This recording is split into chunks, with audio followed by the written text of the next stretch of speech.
Hello and welcome. This is the Bookworm and I'm Anisha Chaudhary. Now, the book that we're going to talk about today is very special because ever since I started with this channel, I have been thinking that how long can I actually go with a channel that talks about books and fiction without talking about something by Jeffrey Archer. So today is the day, and for those of you who already know who Jeffrey Archer is, I guess you all understand why I talk about him this way, but in case there's someone who still hasn't been introduced to his works, you should totally check him out, because in my opinion, he is probably the greatest storyteller of our generation. Now, also another disclaimer, any book by Jeffrey Archer that you can pick up is absolutely amazing. So there is no particular book or series that you should start with. Anything that you pick up is fine. It can be Prison Diaries, it can be Cain and Abel, it can be Not a Penny More, Not a Penny Less, anything. But I thought maybe I should start talking about Jeffrey Archer with the books of him that I read first. Hence, today we are going to start reviewing or talking about the Clifton Chronicles. Now, this is a 7-book series, so of course today I'm going to talk about the first book, and in the next subsequent videos we're going to talk about the next 6 books. So stay tuned throughout this month for the entire review of the series. And as of now, I'm going to talk about this one, which is Only Time Will Tell. This is the first installment of the Clifton Chronicles series.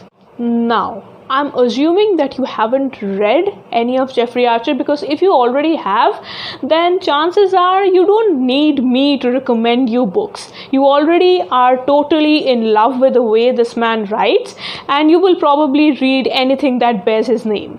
So I'm assuming that you haven't read anything by Jeffrey Archer. So why should you be reading him? First of all, amongst all of the authors that I have read and amongst all of the people that I've talked to over the years, I haven't met a single person who has told me that Jeffrey Archer was not up to his or her taste, or they did not enjoy the book. So when an author has absolutely zero haters, you know this guy has an universal appeal.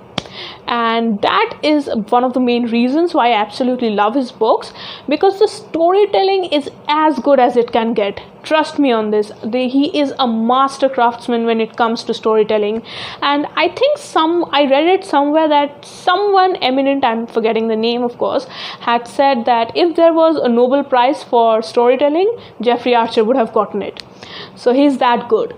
And coming to the Clifton Chronicles, it is touted as one of his most ambitious works because it spans nearly a century. It's about the central character called Harry Clifton. Of course, there are a host of other characters, and this is an entire universe in itself that you must explore. But it centers around this character called Harry Clifton, and it traces the journey of his life right from his birth to the day he dies. So it's beautiful, and it covers 7 books. So today we're talking about the first one, Only Time Will Tell. This book is set in the interwar years in the UK, that is between the First and the Second World War. So it starts around 1919 and goes around till 1939, 1940s. So in that period, and it starts of course with the birth of our protagonist Harry Clifton, and then covers his childhood, him going to elementary school, then to middle school, high school, throughout his schooling careers and in his early youth. So you get the first quarter of the character's life in this book, and it's beautifully crafted. Also, another thing that I must mention in case of this book is the structure that it follows, because it's very unique.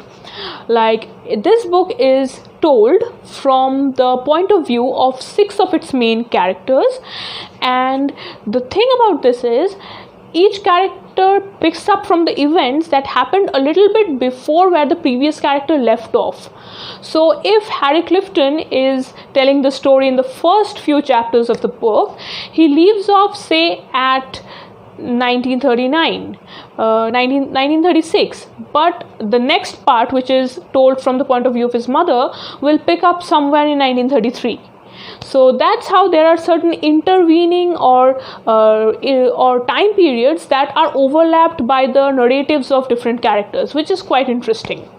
Also, apart from that, this story is, as I said, beautifully crafted. It's funny, it's gripping, and it totally gets you hooked into this universe. I mean, this is the founding stone of a huge mammoth of a story that will take you across continents, across time spaces, and it's very well crafted. It keeps you hooked, and trust me, the moment you finish this book, you would be craving to read the second one. It's that good, and it leaves you at a very big conundrum.